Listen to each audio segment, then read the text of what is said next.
There's no better feeling than coming home to boxes of brand new brakes.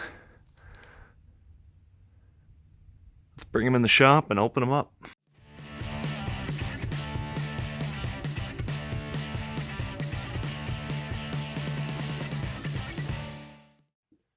What's going on, everyone? Mike here from Classic Mustangs 429. We got 4 boxes here and a 5th one down by my feet from a company called LEED Brakes. They make everything you need for brakes, whether it's classic, modern, wanting to upgrade your drums to discs. That's the company to talk to. They were nice enough to sponsor the 65 Mustang Fastback build, which will be going on Power Tour in 23 days now. So let's get to it. Open these boxes and get those parts installed and get this car driving once again after 44 years. Wow.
So here we have our Kelsey Hayes dual piston calipers. As you can see, they're in a zinc coating. Very nice. The front caliper brackets, as well as the beautiful power brake booster. This front brake kit offers wheel compatibility from 14 and up, 14 inches. So no problem with factory style steel wheels. However, the rear kit requires 15-inch wheels. Lucky for me, I found a set of 15-inch wheels that I absolutely love.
Alright, so I want to get this master cylinder and brake booster installed. Reason being is there's a few other things in the engine compartment that I want to get on, but I can't until I get the booster on.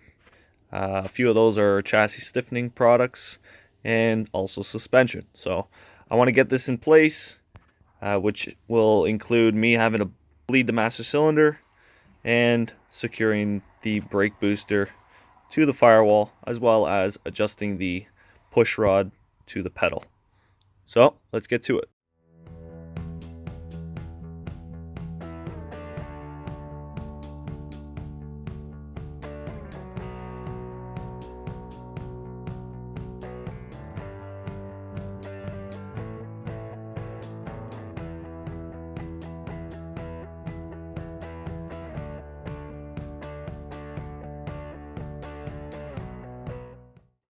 Since LEED Brakes went ahead and sent me all the brake lines for the car, I'm gonna go ahead and get those installed.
Alright, so since I got the front brakes all set up with the flex lines and the calipers are all mounted, I went ahead and connected the front brake lines.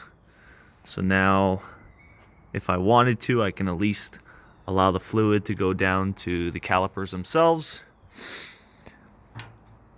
And then once I get the backs or the rears all set up, I can go ahead and connect this line right here. And then I'll have to fine tune by adjusting the proportioning valve. It's coming along, making progress. And good God, do those look ever sexy.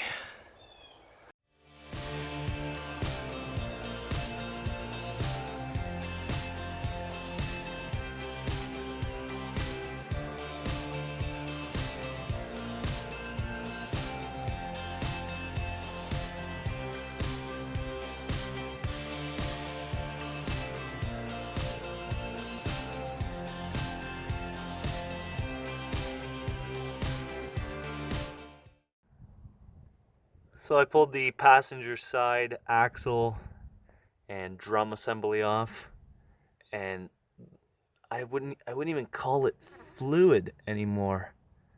It's just sludge. Oh, good God. That is so bad. Oh my God. How am I gonna clean this? It's like dirt. It's literally like dirt. Ah. Good God. Oh man. That sucks. Alright, I guess I gotta pull it apart and clean it. Oh man, I'm literally pulling apart everything on this car. Jeez Louise. I guess that's what happens to fluid when it's been sitting for 45 years, 44 years. Oh, like poop. Good God. All right, well, that's gonna be fun. Stay tuned. So I really didn't want to do this and take the pumpkin out, or the center section, whatever you want to call it. But after looking inside that axle tube, I have no choice but to take the diff out, or center section, take the other side axle out, and basically try and scrape as much of that sludge out as I can, because it's brutal. I hope you guys get a laugh out of this, because I don't need this at this time right now, to be honest. So I hope you enjoy my pain and misery.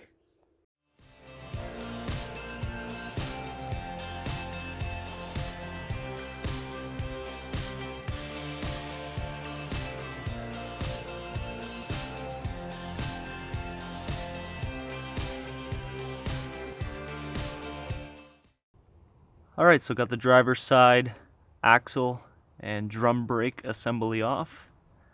Now I'm going to go ahead and finish taking off all the bolts, or nuts, sorry, for the center section. And then we get to see what really lurks inside. Ooh-wee. Woo! She's nasty.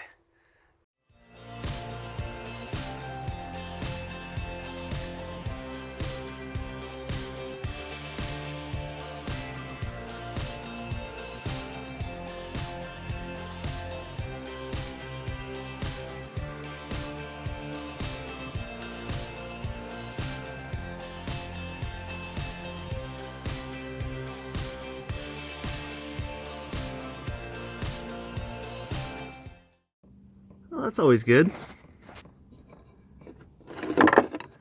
Oh boy.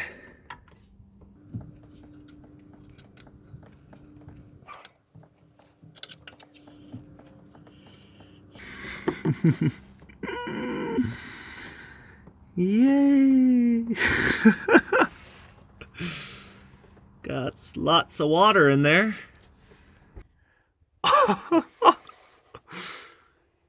Oh my God. So bad. Well, at least I caught it, and I'm gonna do my best to clean it up. Can't say it's gonna be perfect, but it's gonna be a hell of a lot better than that, I can tell you that much. Look at that. Oh. 54-year-old fluid, that's for sure. There ain't no way that's been changed.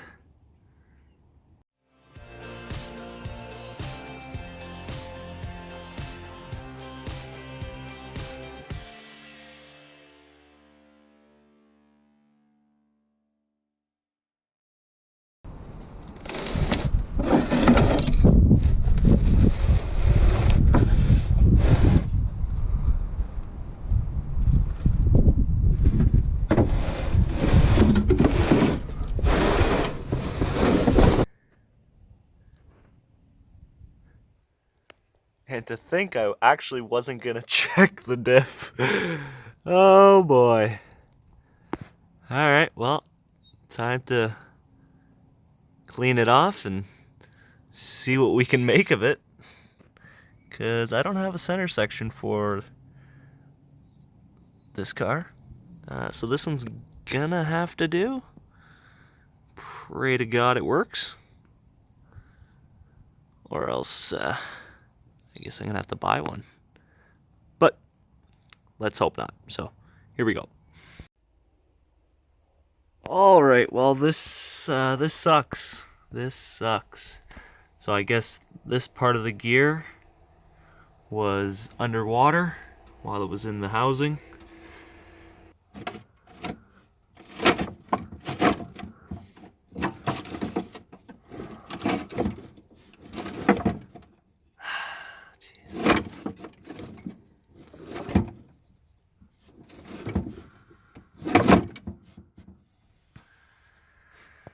Oh boy, oh boy, oh boy, oh boy, oh boy. So now I'm not sure what I'm gonna do.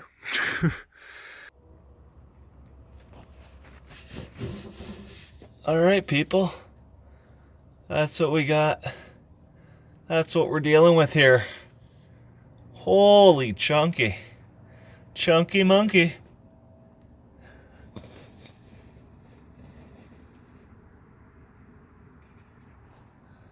Alright, time to scoop.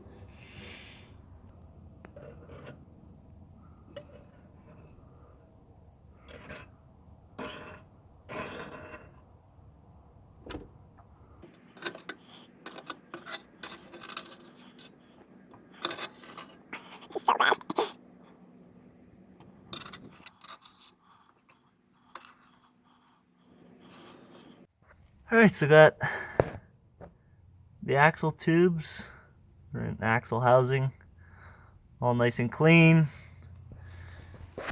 Thanks to my great invention, a simple piece of steel with a wire brush that's got 2 bolts going through it. Anyways, the center section's no good, so I thought I'd just clean this up, and whenever we get another center section, it's ready to plop in. So we have this 8-inch diff that was from the 66 convertible I was restoring. If you want to go see it, check way down in my videos, and you can see a few videos of it. But yeah, this is an 8-inch diff. I'm not sure of the gear ratio. I know it's not a posi, but as long as it doesn't whine and as long as it doesn't clunk into gear, I could care less what it is. At this point in the game, we got, I think it's 16 or 15 days left before Power Tour. I need to get this car driving and test a few things out, fix little mistakes here and there, and basically just get some road hours on the car before Power Tour, because I don't want anything happening during Power Tour, and I'm sure there's going to be a few things, but I don't want anything major to happen during Power Tour. So I'm going to rip this center section out and plop it into the 65 Fastback.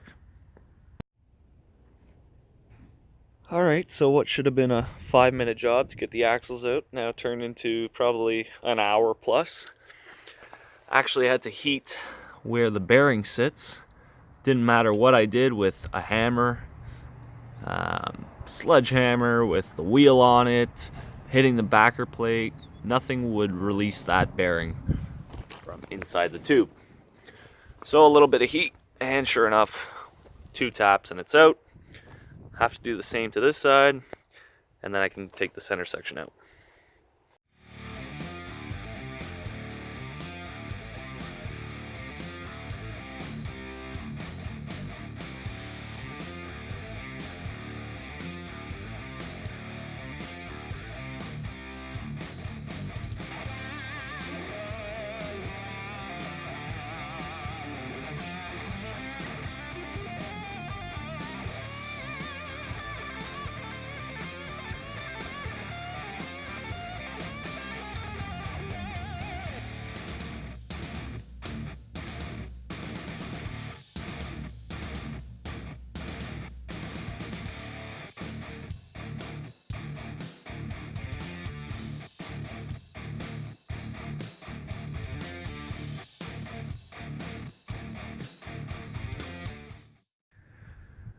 Alright, so we got our Felpro differential gasket.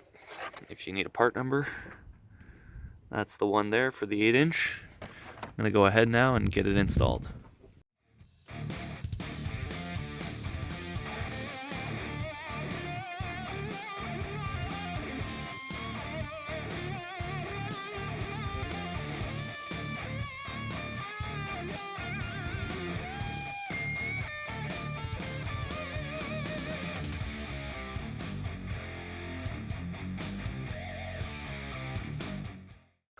So I got the diff all installed. Obviously not without a little blood, but it's in there. I'm gonna slide the axles in. We have brand new bearings pressed onto the axle, the bearing retainers. So we're gonna go ahead and get those installed so that we can start working on the rear brakes.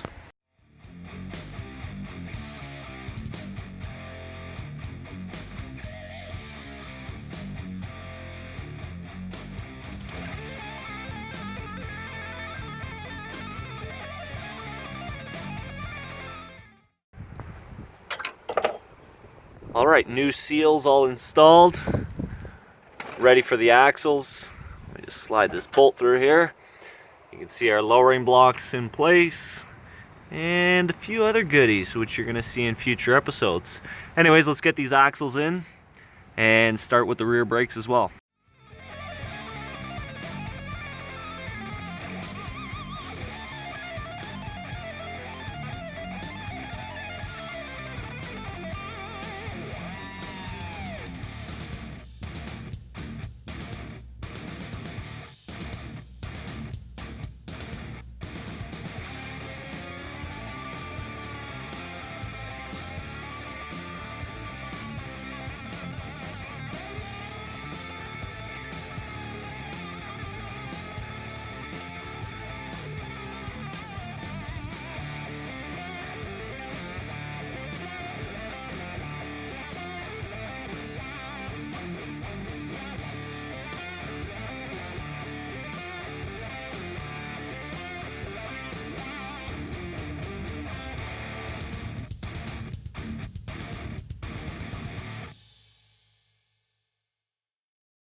Alright, now that the rear calipers are on, I can go ahead and put the hardline brake lines in, as well as the flex line.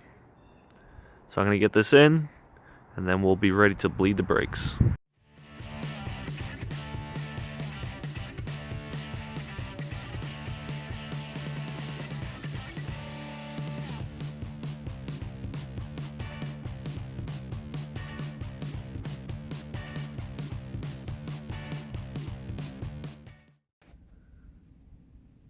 Just got the diff all filled up.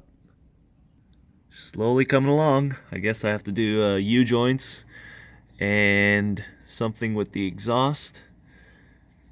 And then I think we'll be ready to bleed the brakes and take it for a drive. First time in 44 years. Can't wait. Alright guys, that about wraps it up for this episode of Classic Mustangs 429. I just want to thank LEED Brakes for sending me those products and sponsoring the 65 Fastback build. The whole front brake system went on extremely easy, exactly as the factory made it. The rear brake took me a little longer than expected, possibly because I've never installed a rear disc brake kit on a Mustang before. However, the instructions were very thorough and made something that I had never done before relatively easy. One thing I didn't capture on camera was actually I had to replace the rear wheel studs. The reason being is because there is now a rotor thickness taking up part of the stud itself. And plus, because of the wheel choice I chose, I just didn't have enough thread to where I felt comfortable. So what I did was I just replaced them. I think they were a 1/4 inch longer. If you are running style steel wheels, like a factory steel style wheel, you might get away with it. Okay, just because of the rim I chose, it was a little thicker than a regular style steel wheel. Now, with that being said, I'll definitely be working with LEED brakes in the near future on other projects I have going on. The quality of their parts were great. No problems there, no defects, no nothing of that sense. Everything works great so far. So far, so good, right? Now, this is where things get tight, all right? Power Tour is in less than 2 weeks away, and I have a lot of work to do left on the car. We got brakes done. We still have suspension. We still have electrical and a few other things to do on the car. So, with that being said, depending on how fast I work and how fast I can get things done, I'm probably going to have less than a week to test things on the car and do some final adjustments. So things are going to get a little interesting. So stick with me and enjoy the journey. If you guys like what you saw, make sure to hit the like and subscribe button below. Also hit the notification bell to stay up to date with new releases. That's it for this week. Mike from Classic Mustangs 429, signing out.